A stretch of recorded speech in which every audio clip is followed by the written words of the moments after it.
It's just so fascinating to me, these men who are like, oh, tough exterior and I'm aloof. And then you get them in a stadium and you're like, I'm sorry, you have so much unaddressed emotion beneath the surface. Can we explore that at halftime? Like, what's going on here?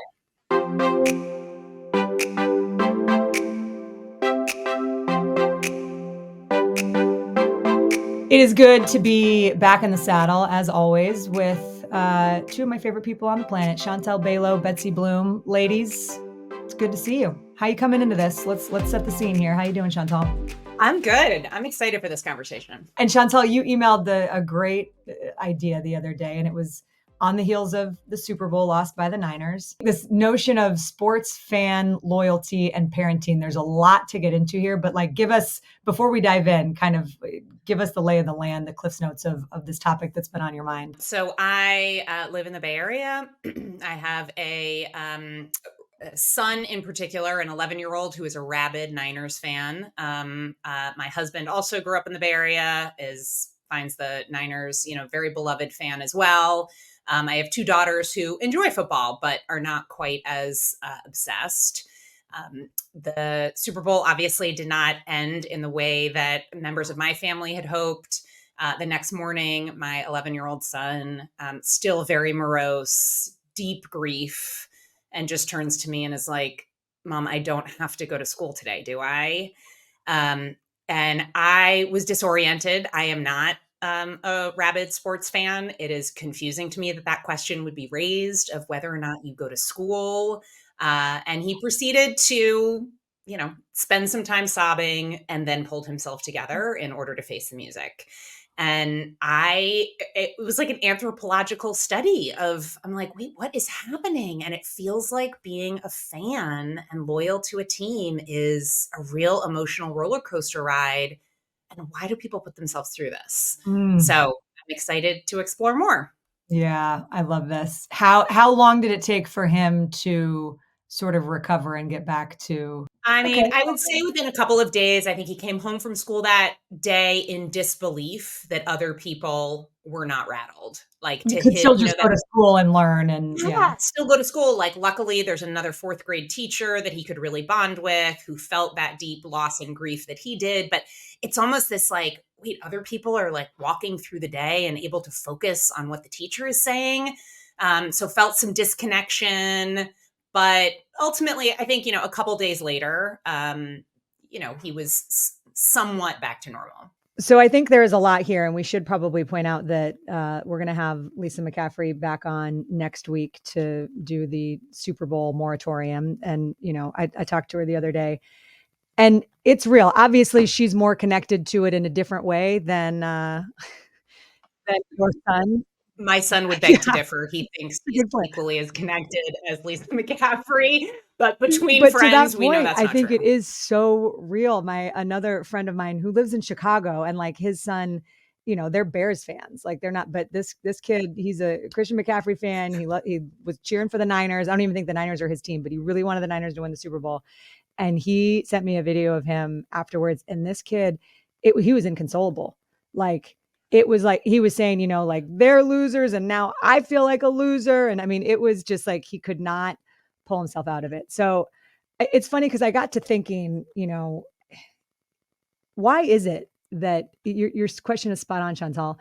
Why is it, if you really step back and think about it, when you go to a big sporting event, especially like a playoff or a Super Bowl type game, and you look around and you're like, there are all of these people who paid so much money, who so badly want this outcome that have zero impact on the actual outcome, right? Like loud fans can help, right? Like that's a thing. But for the most part, there is nothing that your son or I or you or any of us could do to actually change the outcome of a sporting event. And yet, if our team wins, like we're celebrating, we're partying, we won, Right. like we won.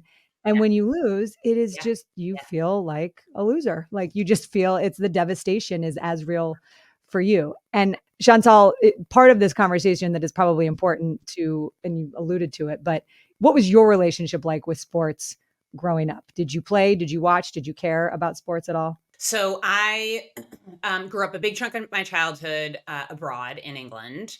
And so I'm the youngest of three daughters. I say that because I also think that there can be a gender divide along sports fan lines as well. Not exclusively, of course, but I think that's kind of an interesting thing to maybe pull on the thread of during this conversation. So I'm the youngest of three girls. We all played sports, and I would say the main reason that I played sports was I Yeah. loved being with friends and I liked being on a team.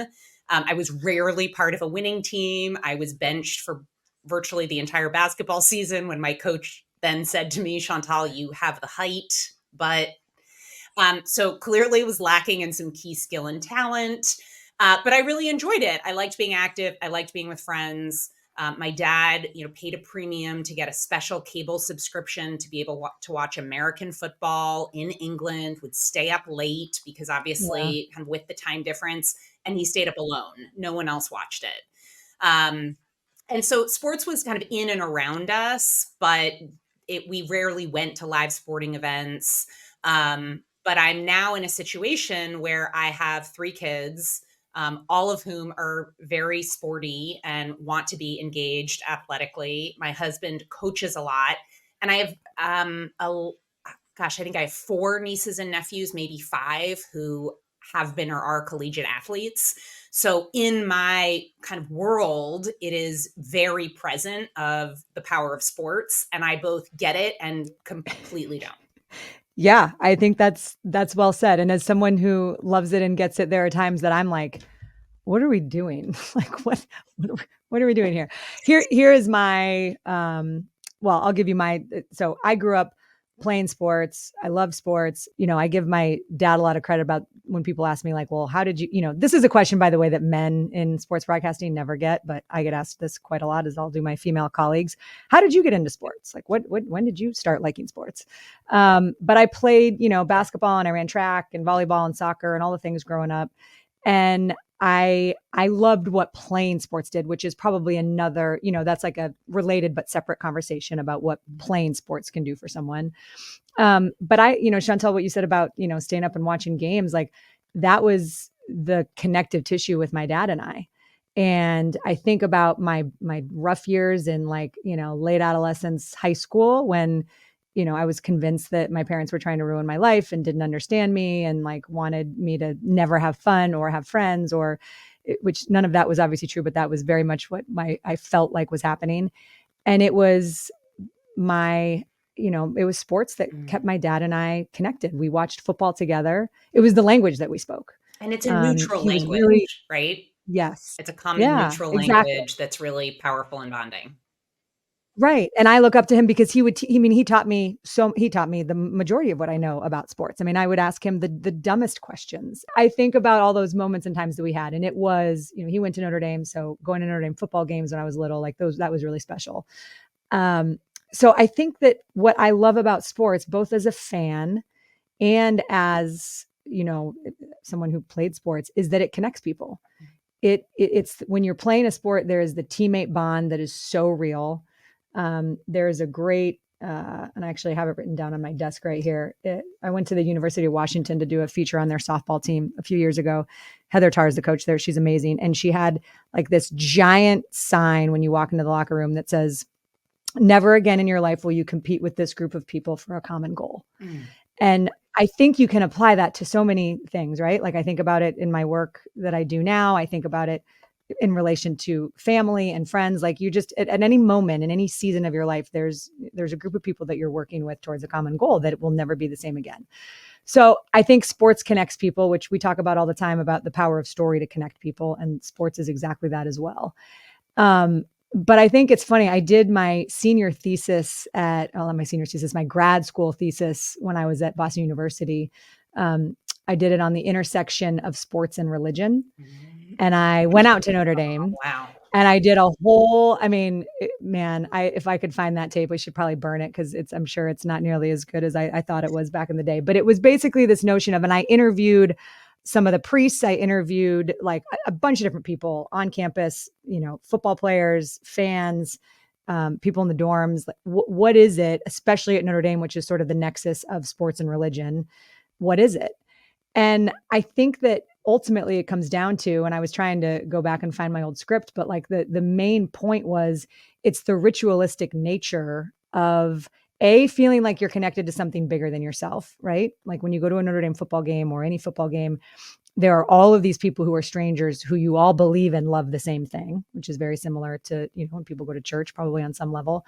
And then it's like the ritualistic nature of you just know what to expect. There are certain game day traditions. Like, we'd go to the Notre Dame game and we'd go to the quad and we'd get a steak sandwich. We'd go and we'd, listen to the drum line and the band would come through and the team would do the walkthrough. There are all these things that you like really looked forward to that were expected and ritualistic. And so, and then kind of the build up to the different things. So I think, it's funny to be having this conversation now and looking back at when I was trying to come up with a 10-minute, story to finish off my grad program at BU. It's connecting the same thing. It is like sports are the ultimate connector, and it makes you feel something. And much of what I feel about story is what sports are. So that's my very long-winded answer. But Okay. that's Oh to my, I me have and so many reflections in response. First of all, I don't know if we've connected on this. My mom grew up in South Bend, Indiana, dated some No, I didn't know football that. players, so we can talk about that separately. And just shout out to my nephew. His Georgetown lacrosse team just beat number 1 ranked Notre Dame on Sunday. So Oh Henry yeah. amazing. Go Georgetown. That's awesome. Anyway, so that's an aside. See, I can celebrate sports. And here's what it brings up for me as I listen to you, right? I think this religion sport intersection is so fascinating. A, the ritual, Mhm. B, right? Having a congregation of sorts, right? People who there's this self-selection. We all believe this. So you don't have to kind of muddle through to figure out, are these my people or not? At a Right. foundational level, I can connect with these folks. The other thing I think it does is it gives, I'm going to say this in a way that help me with it, but it's something along the lines of it gives you permission to emote. And this is where I think the gender piece comes in, where when I first started dating my husband, I was like, this is good. We have a good balance because I have a lot of emotion. I'm like, I got highs, I got lows, and he is even Steven. And then early on in our dating, when he and I were watching a UCLA basketball game, I was like, oh, you can totally emote. You have deep emotions that are repressed, and then they come out when you are enraged by a call. And I think the same for my son. And this is where I'm like, oh, I love this, that there is an outlet in this, what can be a hypermasculine, kind of orientation around how you're supposed to be as a boy or a man, and sports gives this permission to cry, to express joy, Mhm. to have like unadulterated passion when oftentimes that's subsumed because it's somehow not appropriate. So that's the part of it that I really love. But then, similar to religion, right? If there's a shadow side to everything, sometimes my challenges with religion is, do we become lemmings? Do we kind of fall under this hypnosis of what we are taught to believe because we are raised in it? Another small anecdote, when my husband and I were dating early on, and for sports games he would put on the appropriate jersey, and I had never grown up with that, right? And I was like, why are you wearing that? Like, you're not on the team. Like, this is really weird. Like, take that jersey off, just like wear normal clothing. It was completely bizarre to me that you would dress up. It was like a costume, like you put on gear. So like I hid it for a period of time because I was like, I think this is so weird. And he was obviously very offended. I have come to understand, oh, this is like part of the ritual of like this visual identification of I'm with this team. But I think the other part of it that I have a problem with is it almost feels like people are under a spell. And I want to be like, but why are we doing this? And what's really going on here? And have we lost our sense of like what we're doing and what we're not about? I So yes to all of that, and I will say I have a lot of feelings around, and Lisa and I have talked about this before, grown men wearing jerseys, like whether that could be a whole separate podcast probably. So I'm on your side, Chantal, like hide those, totally. but And as another side note, I find it particularly odd that in baseball, the ritual is that the coach, I guess they're the yes. managers, is that what they're called? Oh, That they wear the uniform. but This basketball, you wear a suit, or not all the time, just for college. Like these norms of like coaches sometimes wear the uniform. I'm like, why are you wearing a baseball that we uniform have if you're the Chris's coach or the whole thing, manager? my husband's whole Anyway, thing is like, we should, in every sport, how great would it be if it was like baseball where the coach had to wear the uniform? Like, can you imagine? football. I Football would want be that for we totally basketball would be do. hilarious, like any of it. Full gear. Like, hockey would be great. Oh my god. Just wearing basketball Exactly. shorts. Right, but you just take it as normal Right. because it's like this is Yeah. the ritual of the sport, and I'm like, but as a person not familiar with No this is sense. so odd to Yeah, me. it makes But no okay, sense. we're gonna go with Yeah, it anyway. I think this is all true. The part about the emotions are that is really real, and I think that it is, it's an outlet, and one of my, a guy who I've Mhm. worked with in the past who's at Fox, who's been a good friend and kind of mentor to mine, he always says, he goes, "I remind people all the time that our jobs are people's release. Like what we do for a living is what people try to escape their lives from, right or wrong, right? Like when people come and watch football on a Sunday, it is their escape. And so, and it's the larger point that he's usually making is like, we should be and make sure that you're always enjoying it. So I do think that it is a release and an outlet for emotion and just kind of an escape. I think that is really real. But I do think there is the other side of it. And I think, after the Niners lost, and again, it's different. When I talked to Lisa, she's like, "Oh man, it took me like a week to sort of, but I'm better, but like, boy, it was rough." That I understand, like the emotional Yeah. buildup and the Of investment, like, oh, of course it should take a week, if not longer, to Right. recover. you're the It's mother of like a one of the player. I stars. mean, Yeah. this is completely So that is all. understandable. Yes. And then you look at maybe your son or other people or friends of mine who are, like I'm doing kindergarten or first grade pickup, and I see a friend of mine who I know is the dad of one of my son's friends, and he's like, he's just not right. Like you can tell he is. Number. Yeah. He's not. And it was a week later, and I was like, "Hey, how you doing?" And he's like, I'm just getting to the point that I can talk about it, but like I actually never want to talk about it again. Like I've told my wife we're just never going to talk about that game again. And I'm like, wow, okay, Well, and and if I were gonna yeah, go into some deep right, unwarranted psychology, but it's misplaced, right? There is something else going on that is creating pain, discomfort, something. And again, I think at its best, sports allows us to redirect that and kind of it is an outlet for the emotion that we feel. I think a part of me though, right, if so much of the work that I do is about helping people to understand their emotional state and then make conscious choices around what you do with that. And in some ways I feel like because sports provides that outlet as a generalization to a lot of men, because men oftentimes are taught in many hmm ways to contain their emotional state, so then sports becomes this profound outlet. And then I worry, I'm like, but I don't know that then we're teaching the skills for in other areas of your life. How are you productively expressing those emotions and managing them and noticing them? Because sports almost becomes this covert way of, well, I'll just rely on that as a way I of expressing. I think you're nailing it all. I think you're exactly right. And what you know, there's so much here, and there's so many different layers to all of this. But I think about something that Andrew Luck, he was giving a keynote speech at this event that I was at in the summer, and he was talking about how the playing sports is it allows you to like it is a beautiful system, and that it is set up so that you fail, like it is set up so that you learn how to deal with failure. It's the system in which like you are going to fail, and that is part Yeah. of it. Like that is built in. You are never going to be successful 100% of the time. You are going to fail more often than you succeed. And you Yeah. have teammates and a coach who pick you up and make adjustments and get better.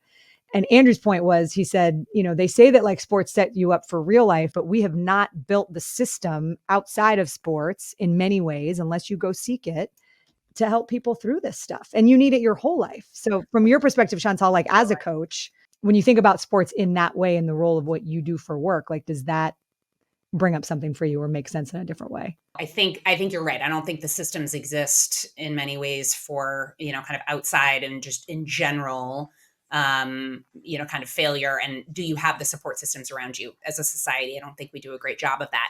But I will say, looking at my son who follows all sports all the time, he calls it watching film. So it's not screen time because he's in training by, watching the Warriors basketball game. I mean, it's like he'll watch like college cornhole. Like it doesn't matter as long as there is like some sort of ball in motion for him to pay attention to.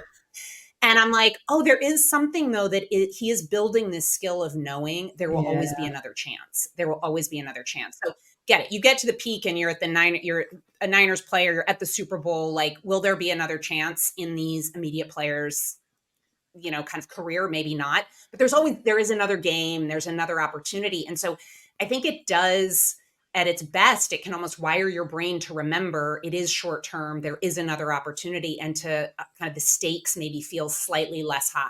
That's not to say he wasn't devastated and that every loss doesn't wear on him, but with the amount of baseball games and basketball games that there are, you can kind of rebound a little bit more quickly potentially. Yeah, so that's kind of one thought that comes to mind, that I think again that is a coaching tactic of how do we gain perspective around how high the Yeah. stakes really are. They're actually in real life, there always will be something else that will come up. You fail at one thing, there's an opportunity somewhere else. And so almost how to widen the aperture and see it a little bit more clearly. The other thing that was coming up for me though, as you were talking, and again, I think this comparison with religion is so fascinating. So may we connect your, dissertation in the show notes. But is also this idea around winning and losing, where like that's not a part of religion. And that's also the part that I don't totally understand, because I get drama. Like I love a good book. I love a good TV show. I get that sports incite this, like I'm invested in something and I care about these players and their stories.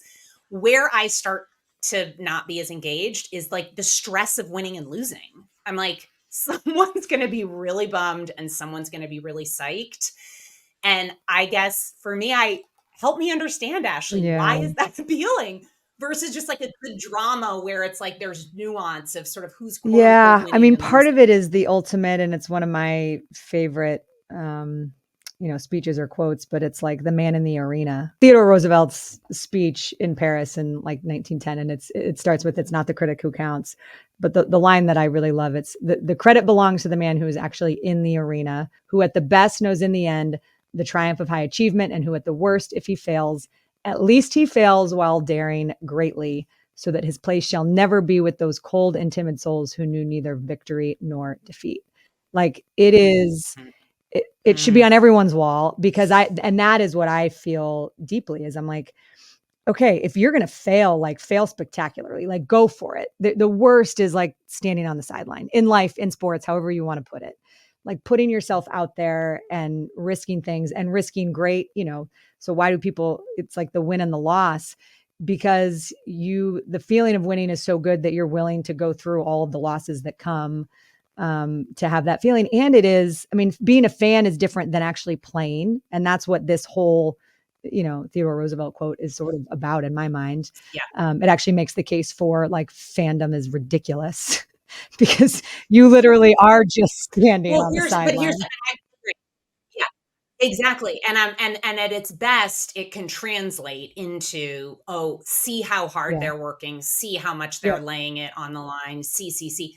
But I think in some ways we have, because there is this whole world of fandom, it almost gives permission to judge from your couch or judge from the sideline, versus turning the mirror on yourself to say, what does that mean for me? Like, how am I going to give it my all? How am I going to show up and fail spectacularly?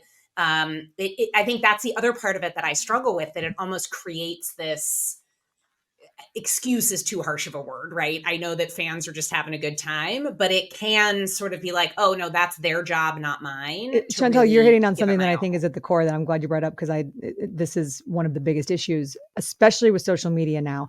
I know a lot of college athletes. You would not believe the stuff that people will say to these young people on social media, on Twitter, on Instagram, on it is Nasty stuff, disgusting, horrible. Like I'm just like, what is like, who hurt you? I'm like like, what? shameful. Who Yeah. are, and what are you're Yes. sitting on Yeah. your couch or whatever? Like, And you're going to say somebody already feels, I mean, Lisa talks about this all the time. She's like, no one wants it more than the person who's competing, right? Like these Totally. people have put their lives Absolutely. into it. Absolutely. What they've and their bodies through and the Yes. risk that they're It is, taking, and it's all so of it. then for you to like sit there on, while you're eating your potato chips and like make some whatever it is. But there was some that really got me going. On the Stanford women's basketball team had some fans who just, and again, I'm like, these women are unbelievable and they're Stanford students and here you are sending the most absurd, offensive, like rude. And I Yeah. just think that is where, and that is, it used to be that you could never, fans never had access unless, you'd always yell stuff. There's always fans that yell ridiculous stuff at games.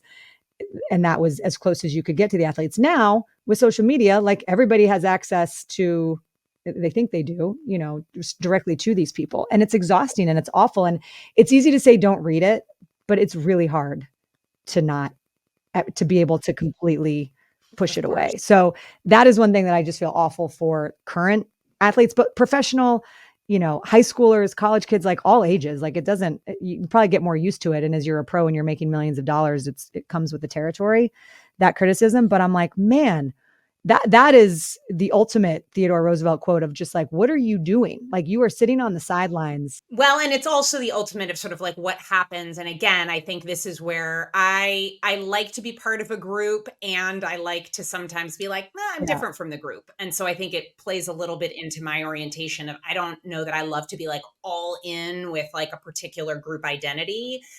And I think sometimes when we are all in with a particular group identity, like groupthink takes over, right? And suddenly we think that we are entitled to something, or that we say things that we would never say if it were, we didn't kind of feel as though there was this mass behind us. Um, so yeah, I think sort of what's, I mean, and like anything, right? There's like beauty and gorgeousness in it. And simultaneously there can be this Yeah. shadow side if we don't pay attention to it. But it's just, yeah, it's something I'm so unfamiliar. Like here's another thing that was sort of shocking to me that maybe will resonate for you, Ashley. And I was talking to my son about this. So my husband like sent me some portion of a Bill Simmons podcast. He's an avid listener. And Bill Simmons was talking about how crazy it is that I don't know what the current stat is, something like 50% of people get divorced, but no one Mhm. divorces their team. Like you are loyal to whatever team Yeah. you were connected to, but people are willing to be like, that wife of mine, that husband of mine, We have like kids it's together, not working but out. I'm So, working. eh, you know what? Whatever. It's going to be a real Yeah. doozy financially, but it's worth it. But oh, I'm sorry. No, I'm a Niners fan or I'm a Warriors fan. Like nothing would get between Yeah. me and that. And I was, testing my son to just be like, is there any version where you might imagine becoming a different, to him, it's Right. just incomprehensible. And so again, this like blind loyalty, and it's not blind, it's a part, Yeah. it has become so much a part of who he is and what he feels connected to. But it's just a bit of a mystery to me when I'm like, well, but all relationships, some evolve or come to an end or need to change or shift. And with fans, Yeah. that's not the It's case. interesting you say this, and Betsy, I wanna bring you in and ask you about your, fandom as a Bills fan, because I think you can probably speak directly to this, like, you could divorce the Bills if you wanted to. Now, I'm not saying that you should, and they've given you plenty of reasons not to recently, but, I I think that, True. well, a perfect example. So I grew up a Broncos fan, right? Like, and I love the Broncos. I will the best win, the two best wins as a fan that I have ever experienced was in 1998 when they won their first Super Bowl. I was a sophomore in high school, and that was like, oh my! I just remember feeling that was pure euphoria. Like I just couldn't believe, Yeah. it was amazing, and I was like, it was it was also I think probably the first time that I had consumed alcohol and watched a sporting event, so that probably maybe helped with the highlighted the Highlighted the euphoria. But either way, I euphoria. just remember Yeah. that being, and then Super Bowl 50 when the Broncos played at Levi Stadium out here in San Francisco or in Santa Clara and beat the Panthers. I was there with my brother and with Alex, and that was. I just remember at the very end, like saying a prayer because no one thought that the Broncos were going to win. I remember saying a prayer like, God, if the Broncos win this game, I will never ask for a team of mine to win another game again. Like I will never ask for a single sports related request ever again. just give me this one. Just And give me this he one. gave it to me. So I can never complain about, like, I'm never going to be sad, ultimately about another loss again, because I traded all of my equity for that win. And it was totally worth it. Chips, yeah. But I felt this different feeling because obviously I've become a 49ers fan living in San Francisco for 12 years. And then really what did it was obviously Christian and Lisa and the connection there. And that's why when people who ask me when they find out what I do for a living, they always say, oh, well, who are your favorite teams? Like what team? I'm sure you have a favorite team, in the Pac-12, like who's your favorite team? And I just say, you cheer for people, like you become friends with people or you love people's stories and you pull for them. Like if Christian went to another team, God forbid, I would be a fan of that team. If, Yeah, but that is an unusual fan well, and that's what I'm saying. It mentality. is totally People different don't, than, fans yeah, don't. Yeah, exactly. And I'm sure there's plenty of yeah, yeah, friends yeah. of mine who are like, are you telling me you're a Niners fan now? Right, because players Right. players aren't They can't be loyal, in this right? I age. mean, players get traded, but I fans know. And it's are the ups and downs. loyal. So, okay. So Betsy, let's bring you in and I want to hear about as you've got your Bills shirt on there. What's your relationship with the Bills? Yeah, well, I think I have a healthy relationship with the Bills. And actually, Chantal, what you brought up, I was thinking about that. I was like, that's such a good point. But I think true loyalty, like a person who truly values loyalty, would also be like, I'm going to stick it out in this relationship in the same way that they would stick it out with their team. Like the people who are sending horrible messages on Instagram, Yeah, that's not loyalty. good That's point. the opposite of loyalty. Like you're saying when the chips are down, you're not going to be supportive. It's like in sickness and in health. The Bills have had many moments where their fans have had to question that. I will say that my dad divorced the Bills because he emoted so much during that period, the Yeah. 4 losses, and he was like, never again. Like I can't put my heart out Or there did Yeah, to too his, like, support much. him emotional again. state couldn't So handle does it. he Right? watch Exactly. Like he was like, I'm anymore? not ready Like, to does get he hurt even watch again. them or will he watch and just kind of really? No, Wow. he But goes. he won't Yeah, but he wouldn't attach himself to a different team. no, no. Right, It's right. So he Bills. wouldn't It's remarry not if he we doesn't stick with the care about metaphor. football if it's not the Bills, but he won't watch the game. He'll listen to it because I think he truly like it was too Wow. hard for him. But in the way that I was thinking about like why are Buffalo fans? Because obviously we have a reputation for being over the top and also very loyal, Bills Mafia. And I think there's a couple of things. One, I think that Buffalo is such a gritty city. And so there's like sort of like it's for me being a fan, I love the current Bills. I love Josh Allen, but like it's Yeah. about my city. It's about like wanting my city to do well and wanting to have a win because it's not a city that has had a ton of wins Mhm. in both metaphorical and literal ways. But there's this documentary. It's called The Four Falls of Buffalo, and it's about those 4 Super Bowl losses. And my favorite part of the documentary by far is Scott Norwood misses the field goal. He feels horrible. He comes back, and there's a giant rally for the Bills in Buffalo, and everyone is chanting his name to come out. Like he's like, I'm gonna hide. Like they hate me. I'm the most hated person in Buffalo, and it's the whole town hall square is just full of people chanting his name, and he comes out, and Oh, everybody's cheering for him. And that to me, that is yeah. the good side of sports. That is the loyalty that shows like they were supporting they were Mm. supporting the Yeah. man in the arena. Like none of them could have kicked that field goal. Oh, and to, like, be in that intense community and Right. supporting a collective goal, I mean, that's amazing, right? It Right. And feels so yeah. good to be with people in that situation.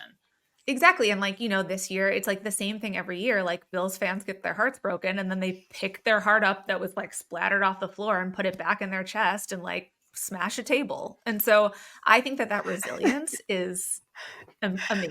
Except for your dad. Your dad was like, I've had enough. Except for my The dad. other My thing dad. that I really truly do not understand, and I've been in a couple of these situations, once when the Red Sox won the World Series when I was in Boston, and once when the Avs won their first Stanley Cup when I was in Denver.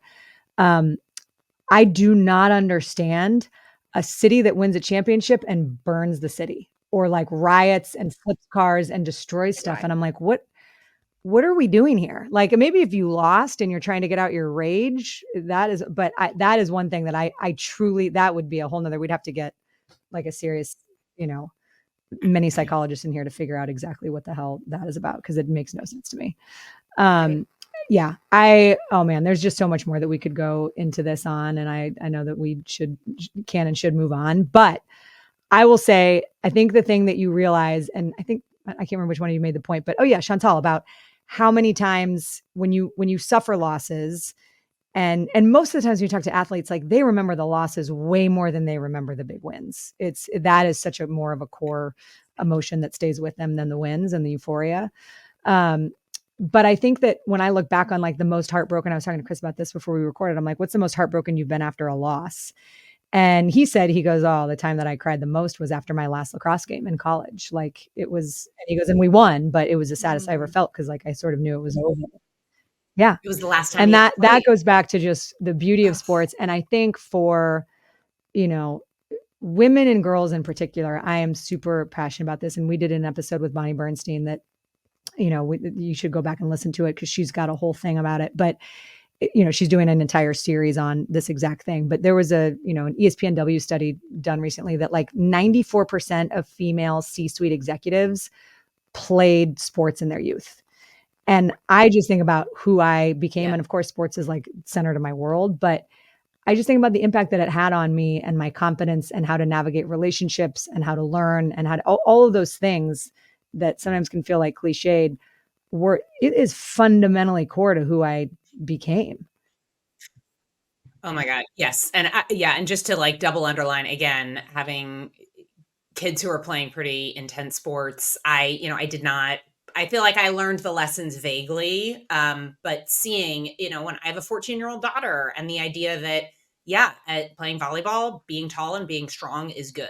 And that is not necessarily what is signaled Right. to teen girls in this era. And so many, both from a character standpoint, a sense of personal responsibility, right? Feeling a real sense of, there is something I need to do. If you're part of a team sport, there is something I need to do to take care of my team. I feel a sense of obligation and responsibility and being part of a collective. I mean, there's so many, I think, incredibly powerful life lessons. And like with anything, how do you tend to it not going into overdrive, that then you're getting the downsides of burning down cities or burnout or intense injury or all the other things that I think these experiences also run. And we will link to, you wrote a terrific blog, Chantal, that I have sent to a lot of people and a lot of friends who have kids who play sports, but it's called The Magic and the Madness of Youth Sports. And I think one of the things, and you're talking about your daughter, right? And all these crazy, I mean, youth sports, period.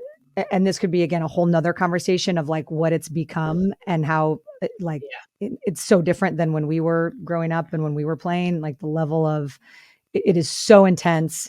The club sports, the travel, the cost, the time away from it, like, yeah, it's a business that it is, which is really just money right. motivated and praise totally. on parents. And what you so beautifully lay out in that blog is, I think you talked about like, instead of fixating on like, what the hell are we doing? Because there's many moments in which I'm sure a lot of parents, like you look around, you're like, what am I doing? It's about like taking a step back and trying to figure out like, where's the hidden magic? And I think that is true for, that's such a beautiful way to think about things, both for youth sports, but you could apply that to any single thing in life. And it's the old ultimate, cliche of like, it's about the journey, not the destination, but it's true. Like it are those little magical moments and connection points that you have with your daughter that are going to be the connective tissue for long beyond, however long she plays volleyball. I appreciate you guys so much. And like I said, we will have Lisa on, who actually can, speak a little bit more to the true intensity of a loss when you are so emotionally invested and come so close and yet fall short. So we'll see what she has to say and how Christian's doing. That will be next week. But as always, it's a gift to be with both of you. Totally. Do we want to do a round of quick gratitude? Let's do a round of quick gratitude. Thank you for reminding me. You go first since you remembered. All right. Well, in the spirit of sports, and I've been kind of like Wendy Weiner here in terms of the things that maybe how sports brings us down. I am grateful for youth sports. I feel really grateful for I'll name my husband as a coach.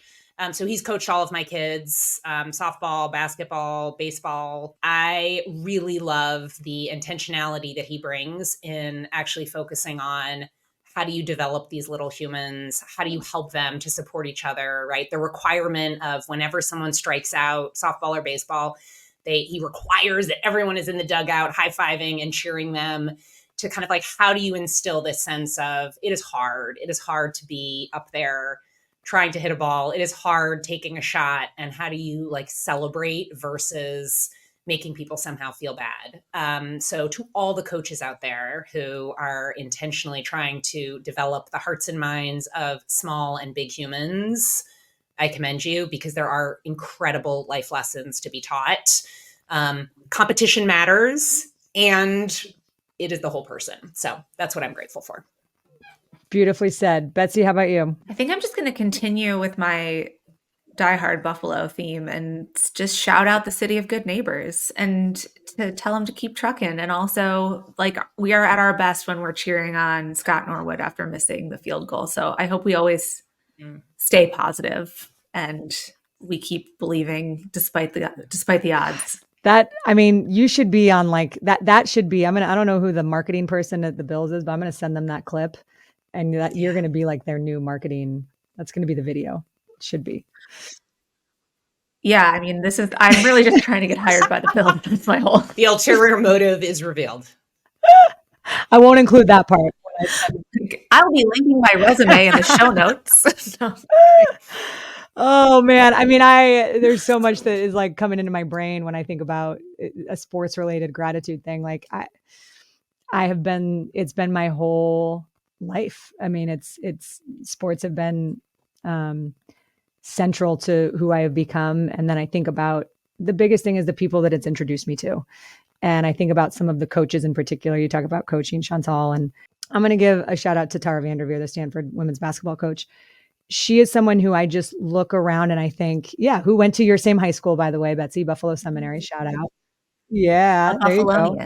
And every time I'm around her, she is the most normal, easy to talk to human being on the planet. Like, it's just Tara. Like, she's just so. And one of her players said this, and I couldn't have agreed more. She broke the all-time wins record for any college coach. She passed Mike Krzyzewski at Duke for the all-time winningest basketball coach. And we were there. This was a couple months ago. They beat Oregon State. And they had, oh man, dozens and dozens of her former players that were back there. Stanford did such a good job. They threw this huge celebration afterwards in which a lot of them got up on stage and told different stories, and they played all these videos. And I was just sitting there, and I mean, I had like tears in my eyes, and I'm like, I know what a big deal she is. I know how lucky I am that my career overlapped with hers for 12 years. And yet hearing how many people she impacted over 40 years of coaching, it was unbelievable. And I've looked at her completely differently since then. I mean, not completely differently, but like I have new level of understanding and deep appreciation and respect for what it takes to stay committed to that craft, to go through all the things that coaches, especially on, in that level, goes through, and all the criticism. And I think the coaches out there who are in it for the right reasons and who are helping young people become better versions of themselves, and understanding that everybody kind of needs something a little bit differently. So you have to really get to know your kids and your players. It's one of the best professions. And I think that I am grateful for all of the amazing coaches, but especially Tara Vanderveer, that I've gotten to be around. So go Buffalo, though, also. All right. I appreciate you guys so much. And we'll have a lot more coming up. As always, we thank you for listening, and please subscribe wherever you get your podcasts. I don't know anything about algorithms. I just know that it really helps the show. And you can watch us on YouTube as well, and check out our social media. And if you have any sports related questions for any of us, drop us a line. Email yourmompodcast@gmail.com. We'll see you next week.